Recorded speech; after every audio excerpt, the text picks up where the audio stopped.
how to use breathwork for depression, burnout, grief, heavy matters like that. I'd love to share with you a perspective, a few insights that I have on this matter that might be a little bit different from what you hear in the scene, but I think it's important to say. My name is Casper. This is Walking Our Path, my podcast where I go out on a walk and attempt to share my best insights, ideas, answer questions, and I invite you to go on a walk with me. And this is a way for us to connect with these topics, for you to take in my content without sitting still, staring at a screen, and by doing something that's good for you, like going on a walk. And right now, I am out on a particularly windy day. So I hope that my AI audio engineer can get my voice nice and crisp on the foreground and that there's not too much wind, but hey, that's what you get when you record podcasts outside. So just so you know, that might be a factor. All right.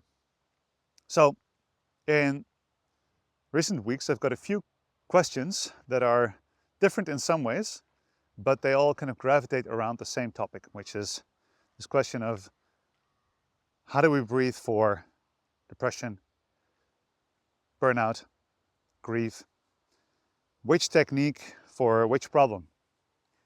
And I wish I could give you a direct answer, but this is not really how the thing works. And of course, I have played a role in this way of thinking because I have made programs that go like, hey, if you want a more focused brain, try to breathe in this way. If you want to relax more, breathe in this way. If you want to activate more, breathe in this way. So there are states of being that you can nudge your nervous system towards by using a breathing pattern that the body associates with that state. And then through that practice, you can get yourself closer to that state, and sometimes you can trigger the state at will. There's definitely that, and I've done that a lot, I've taught it a lot, but that's not how the whole thing works, of course. This is a great way for beginners to start to realize how breath can help them. It's and not even just beginners, it's a great way for anyone to just start to see like, oh yeah, there's actually something that I can do with my own body that moves me into a more desirable state. This is a big essential part of my work. However, a downside of this way of thinking is that it's very prescriptive and very determining, where you say, I'm in point A, I want to go to point B, what is the fastest way to get there? And of course, we've been trained to think that way because that's how the world works, that's how the medical world works, pharmaceutical thinking. We diagnose, we place an intervention, and then we see if it improves. And there's nothing essentially wrong with that. I just want to add a nuance to it that it's not necessarily how everything works, and it's also not necessarily how the body works, especially when it relates to things like depression, like grief, burnout, heavy things like this, or long phases of anxiety. Now, I have struggled with all of these elements quite a bit in my life. I won't go into the whole story because it's too much for a podcast, and if you've listened before, I'm sure you know about it, but take it from me, I have some experience with these matters. And definitely, breathwork has played a massive role. But it still doesn't allow me to answer the question, which breathing technique for which thing? Because that's not really how it works, as I said. The way that it does work, I'm walking into an even more noisy area now. I'm gonna try to find a better route. Wait, maybe here. So the thing is that things like depression, grief, burnout, these are in the category of the most kind of undesirable states that you can be in, which, in many ways I agree with. I've been there, and when you're in there, you're like, anything but this. Can I please just feel anything but this? And that is completely understandable, and I think also in some ways a natural response. The only problem with that is that I have found that the only way to move beyond those states, those feelings of, just really not knowing where to go anymore, being desperate for something better, just wanting to feel okay for a bit, like it's heavy stuff. But the only way to move beyond that is to move through it. And finding a quick solution to not feel that anymore is definitely not the way. Now, I'm not saying that all of these questions that I got about this are grounded in that idea, but that's just something that I wanted to make very clear up front, because that's how I used to think. How can I am broken, how can I fix this? That's basically what people often ask, what I used to ask, and what people often ask me when they ask me these questions, like, how do I breathe for this? They're basically saying, listen, I'm broken, I know I'm broken. How can I fix myself? Give me something that fixes this. And first of all, I believe that idea is flawed. You're not broken, because having depression, having a burnout, feeling grief, these are in many ways very natural responses to things that have happened to you in your life. They can be a natural response to a chemical imbalance in your brain, a natural response like depression, for example. It can be a natural response to an imbalance in your gut, something that had happened to you previously in life that you're still responding to. It can be trauma, like, not enough time to go into that whole thing, but you know, just like with a burnout, if you do the kind of work, or you work in a kind of way that makes you cross your boundaries consistently, not take care of yourself, or you're in an environment that forces you to cross your boundary consistently, then having a burnout is, of course, a natural response to a life that is not good for you, that makes you burn out. And grief, this really deep, intense, heavy grief, is a very natural, and in many ways even a very beautiful response to losing an attachment, to losing a loved one, to losing a part of yourself, to having to let go of something in your life that you've held on to or that you've loved, right?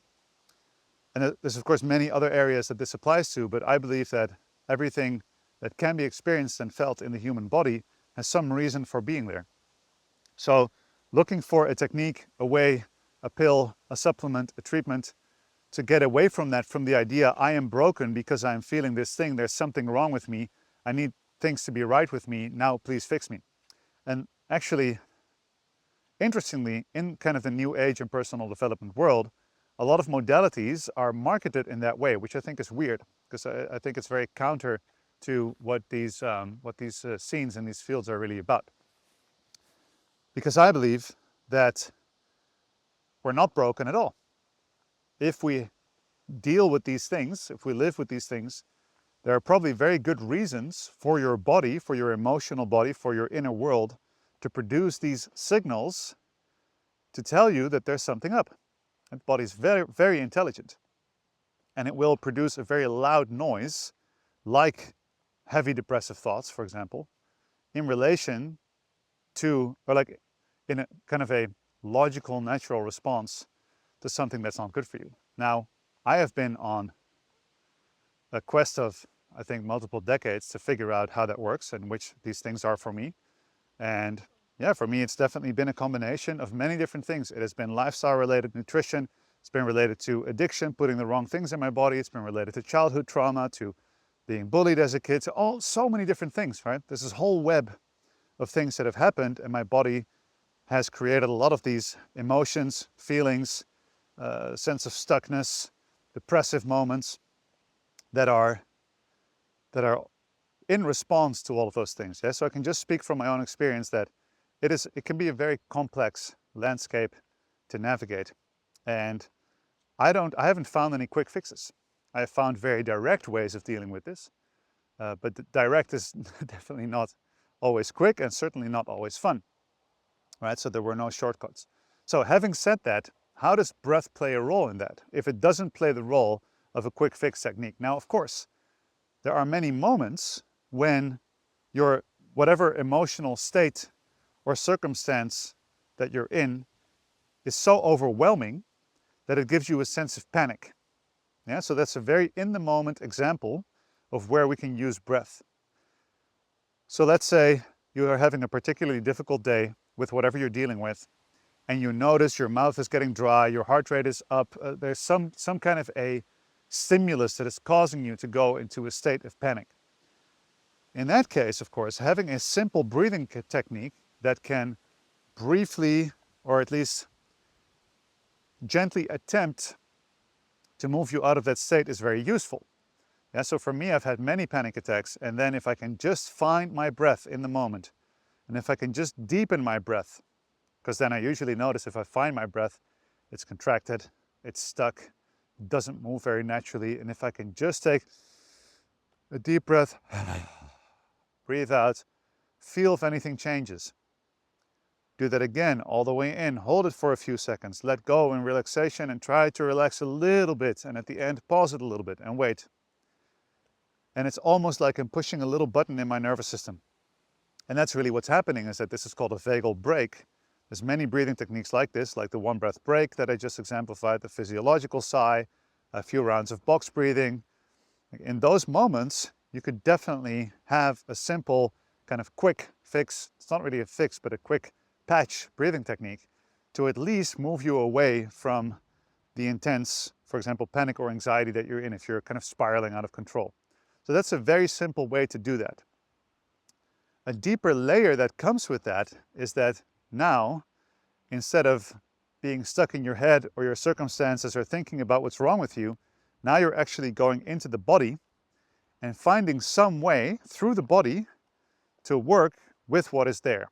And that's where I believe that the breath plays the biggest role. And the example I just gave is a really good entry point to that practice, where it's almost like a relationship therapy with your body. A really big insight that I had was when I was reading a book by Sherry Huber. She's a really amazing Zen teacher. And she said depression is a verb. Depression comes from the action of depressing.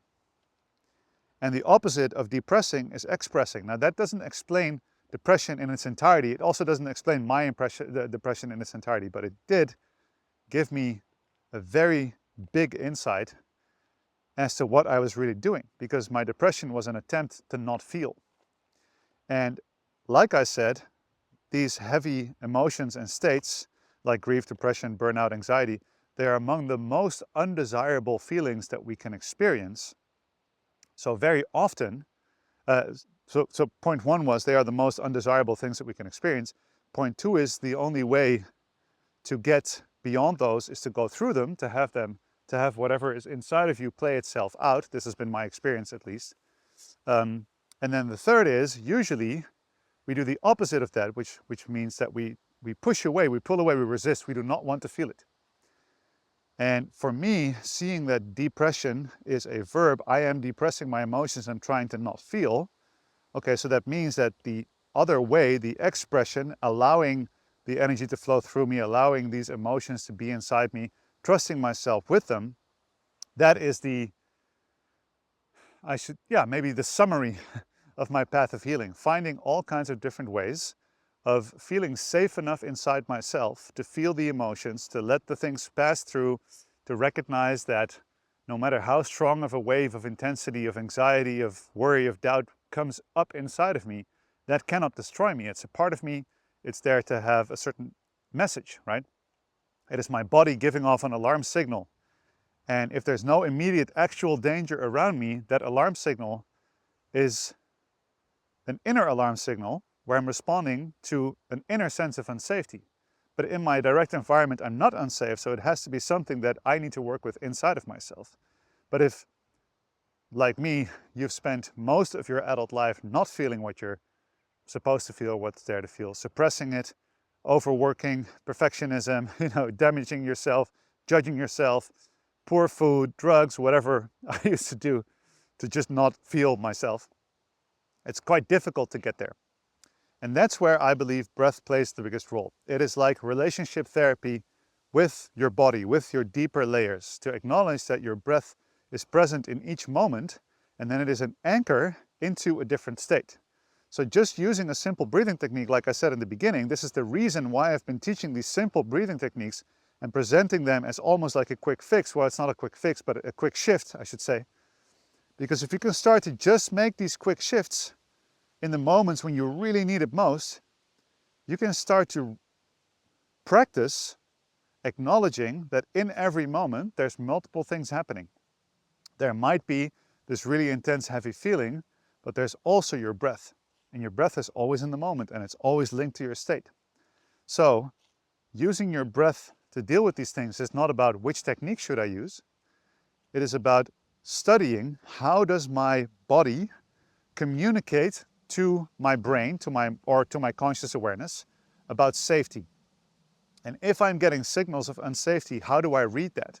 Well, the body speaks very clear language if you know the language, right? So breath is one of the languages of the body. Movement is another one, sound is another one, touch, and of course temperature. In your internal experience, you can have temperature, you can have an experience of color, of lightness, of darkness, of contraction, of relaxation. The body speaks all of these languages. And I have personally found that learning to regulate myself with the breath with very simple breathing techniques has actually allowed me to start to learn the language of my body and to understand which signals are coming up and what they need. And this might seem like a very vague answer, but it is a very deep and interesting process where you really learn, what do I need in this moment in order to feel safe? And what do I have in me to get there? And then very often, if you do any breathing practice from that perspective, you can really bring a deeper sense of safety and calm in your body through simply, for example, lengthening your exhale, breathing out with a sigh, putting a hand on your body, taking a deep inhale into your hand, touching yourself, feeling yourself, and just going, ah, like that. Just that. No thinking, no words, not trying to solve or trying to fix anything, just feeling what is inside my body right now and how can I move that through with my breath. And if a cry comes out, if some frustration comes out, that's all completely fine. Because if you can do that, you can start to trust your own inner space again, where your own inner space, right? So your emotions, your feelings, your thoughts, is not some really scary, heavy thing where these most undesirable things are hiding and you're trying to depress them, which is what I used to do for so long. And I'm laughing about it, not to ridicule it, but it's just crazy to think how much time I spent completely going against the nature of my feelings, pushing them away, not like judging them, trying to explain them, trying to fix them, while all that I needed to do was turn myself towards them. And from my body, from my somatic experience, put a hand on myself, feel myself, allow myself to be safe, breathe more slowly, breathe more deeply. And with that, I started to find a new relationship with these things where every time something scary would come up, something difficult would come up, I'm like, this doesn't have to go away. I'm not broken for feeling this. I just have to be with this and allow it to run its natural course, which is so far always been through and out, or not always out. I mean, of course, yeah, through and out, like these are all very difficult. Like it's difficult to give words to this very somatic, very emotional experience, but that's how it would feel. I would feel lighter if I would just allow myself to allow it to move, however it wants to move, to enlarge, to flow, to, yeah, it's difficult to give very specific words to this. So that is the essential role that breath plays. It is the mediator between your conscious mind that has intelligence and that has agency, and your subconscious mind, which is essentially your body, who is highly intelligent, but mainly responding from an in-the-moment place. Yeah, so it doesn't have a lot of perspective. If the body feels unsafe, you feel unsafe because it can't tell the difference between an inner unsafety and an external unsafety, or an inner loss or an external loss. And many things like this just take a lot of time, and this whole process takes a lot of time. So for example, if you're dealing with grief and you've lost someone and you've spent a lot of time in attachment with this person, that is absolutely painful, and it can take years and years. I mean, I went through a divorce 6 years ago, and my life has been in so many ways so incredible after this divorce. But it was such an insanely painful, almost like an amputation, and I still grieve over it, because many things were lost. And what I've learned through this process of not trying to get away from grief, but connecting with it, I've actually learned that it's one of the most beautiful things in the world. Extremely painful, but so much beauty comes from it, so much appreciation for life, learning about yourself, learning about the world, acknowledging what it means to connect to someone and have the option of losing that person. Isn't every love song, every poem, every piece of art an expression of an element of that dynamic of being able to attach to something and to lose something, of being able to feel something you don't want to feel, knowing how you do want to feel and reaching for it. Like this is almost all of the beauty in the world, like all the art and things. Even like I'm walking in nature here, I'm seeing the leaves, they are reaching out for the sunlight. The seeds are in the ground. They're trying to reach out and come out of the dark place and into the light, right? So, I mean, I took a very philosophical turn here, I know. But that's what I've learned about these things through relating with them. And the breath is this element that is simply there in the present moment. And it always has something smart to say if you listen to it about your inner state and how to relate to yourself. It is like a guiding force. So in my retreats and in my courses, I very frequently guide people through this inner kind of awareness practice where they start to learn, oh, this is how my breath relates to my body. And then I, for example, invite them to take whatever is inside them, emotionally or physical, and to bring that into the flow of their breath. And because now they are breathing consciously and they are taking the sometimes very undesirable feeling and they are cycling it with their breath, they are taking that feeling that they previously couldn't control and just tried to push down, and they are now cycling it with their breath, and the breath is something they can control. They can enlarge it, and then often the emotion enlarges. They can make it smaller, and often the emotion becomes a little bit smaller. They can contract it and stop it, and they resist it, and the emotion starts to resist back. Or they can release it and relax it, and the emotion flows through in that way. So this is why, especially if you're in a difficult situation, being guided in a breathing practice can be very powerful, but it is also good, I believe, to take it very slow, to take a very slow pace. There's a really big interest and popularity around really heavy, intense breathing techniques where you lay down and you just breathe really heavy for 30 minutes, for an hour. I found that not to be very necessary. It can be helpful, and I've done sessions like that, especially when I was beginning, and it really helped me get into my body, especially as a very stubborn guy who just always wants to push everything down and explain everything. Having a very intense breathing session that would totally get me out of my logical mind and into my body, it has been helpful to open that door. But in many cases, if you're sensitive, if you're raw, if you're dealing with these heavy things, it can be really beautiful to just find a good facilitator. You can find the people I train on my website, by the way. Find somebody who knows what they're doing, communicate your sensitivities, the things that you're working on, and to simply be guided into an inner awareness practice, deepening your breath, slowly deepening your breath, noticing what is brought to the surface as you deepen your breath, as you take away the shackles of the logical mind, and then asking yourself continuously, how can I relate from a place of welcoming, letting go, from a place of self-love, giving myself safety, to that emotion with my breath, where the breath every single time gently touches it, brings it up into awareness and cycles it through. And this is not a technique. This is a style of practice that can be applied to many of the techniques out there. And the reason that I say find good guidance is because this is therapeutical work.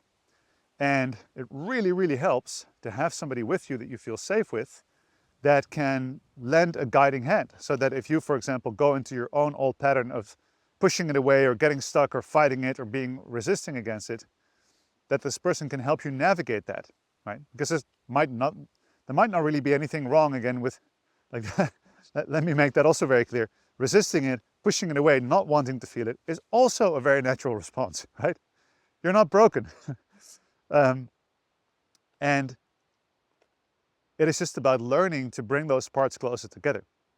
Learning to relate to your own body, relating to your own breath, and learning that your body and your inner world, your emotions, your heart, can be a safe place again, because it once was, and some people don't have clear memories of what that was, if the bad stuff happened in early childhood or if you've been dealing with this for a long time.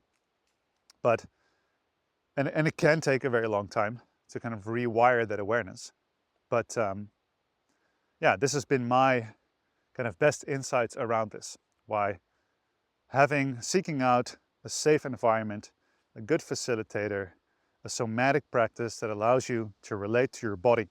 And I've just found that breath is an incredibly powerful tool. And the great thing is that once you've done that, once you've gone through these things, you've kind of, explored these different parts of yourself, explored different breathing techniques, different styles of breathing, understand how you relate to it, then that is a skill that is going to be with you for the rest of your life. And this is really amazing for me personally. Whenever I encounter something difficult, I encounter a challenge, and I notice that my old pattern is still there of not wanting to feel it or whatever, I go like, well, this time around, I actually have a very elaborate toolkit of breath, among many other things, but right, with which I can relate to that. I can meet it, I can speak to it, I can immediately navigate towards that place of safety inside myself. And that's what I find so profound about breath, is that if you go to a facilitator and they facilitate for you, it's not like getting a massage and then walking away and then your shoulders tense up again and you need the massage again, right? Because these kinds of sessions, you actually learn the skill, the practical skill of relating with your own breath. And that is something you have with you always, and that you can always expand on. You can always deepen that relationship with every time you practice. So, that was a very long answer to a set of, I believe, very profound questions. I hope this was useful. I hope you enjoyed your walk. If you have any questions, remarks, anything you want to share, email me hello@mindlift.com, or any topic requests, then yeah, feel free to get in touch. Wishing you a wonderful day. Peace out.